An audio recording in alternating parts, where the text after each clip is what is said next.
ពូធីជាអ្នកបើកម៉ូតូរ៉ឺម៉កក្នុងទីក្រុងភ្នំពេញជាធម្មតាក៏ដឹកភ្ញៀវទៅនេះទៅនោះមិនថាចិត្តឬឆ្ងាយនោះទេដើម្បីបានប្រាក់សម្រួលដល់ជីវភាពគ្រួសាររបស់គាត់ថ្ងៃនេះពូធីបើកបរដោយរាល់ដងអញ្ចឹងតែអញនោះពូធីជួបគ្រោះថ្នាក់ចរាចរណ៍ហើយថ្ងៃនេះគាត់មិនបានបើកបរដោយធម្មតាទេព្រោះគាត់ត្រូវសម្រាប់ព្យាបាលនៅមន្ទីរពេទ្យឥឡូវគាត់ត្រូវដល់ពេលចេញពីមន្ទីរពេទ្យហើយនៅកន្លែងកាត់លុយពូធីដកដង្ហើមធំជាមួយនឹងទឹកមុខក្រៀមស្រពោនព្រោះត្រូវចំណាយប្រាក់ច្រើនសម្រាប់ថ្លៃព្យាបាលប៉ុន្តែពេលទៅដល់បញ្ចូលបង់ប្រាក់ពូធីឆ្ងល់ថាហេតុអីស្ត្រីម្នាក់នឹងមិនត្រូវបង់ប្រាក់ថ្លៃសម្រាប់ព្យាបាលនៅមន្ទីរពេទ្យអញ្ចឹងតែគ្រាន់តែបង្ហាញកាតមួយសោះនឹងពូធីចាប់ដើមងឿងឆ្ងល់ឬក៏កែសួរទៅកាន់ស្ត្រីនោះណៃក្មួយសុំទោសពូសុំសួរនេះមើលមិនបានក្មួយអត់ត្រូវបង់ថ្លៃពេទ្យអញ្ចឹងពូឃើញដូចជាចូលសម្រាប់ពេទ្យហ្នឹងយូរជាងពូទៀត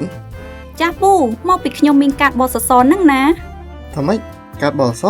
ហើយធ្វើមកទៅបានពូអាចមានកាតបសដូចក្មួយដែរអូពូខ្ញុំជាអ្នកបម្រើក្នុងផ្ទះហើយម្ចាស់ផ្ទះខ្ញុំបានចុះឈ្មោះខ្ញុំចូលជាសមាជិកបសសចុះពូវិញពូមានកាតហ្នឹងអត់អត់មានផងក្មួយនិយាយចឹងកាតហ្នឹងមានអត្ថប្រយោជន៍អីខ្លះទេក្មួយសុំទោសផងពូសួរច្រើនតិចហើយអត់អីទេពូ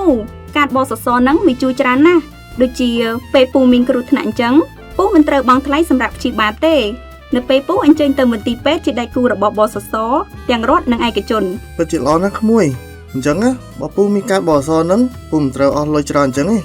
មែនទេក្មួយអញ្ចឹងពូអាចសាកសួរព័ត៌មានបសសហ្នឹងតាមណាទៅក្មួយជួយប្រាប់ពូផងចាពូអាចខលទៅលេខ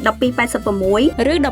1297ឬតាមរយៈប្រព័ន្ធផ្សព្វផ្សាយរបស់បសសបានឬពូអាចអញ្ជើញទៅកាន់ស្នាក់ការបសសផ្ទាល់ក៏បានដែរអរគុណច្រើនណាស់ក្មួយនឹងឲ្យចាំមើលពូសាកសួរព័ត៌មានទៅបសសសិនមើលព្រោះពូត្រូវការកាតនឹងដែរហ្នឹងណា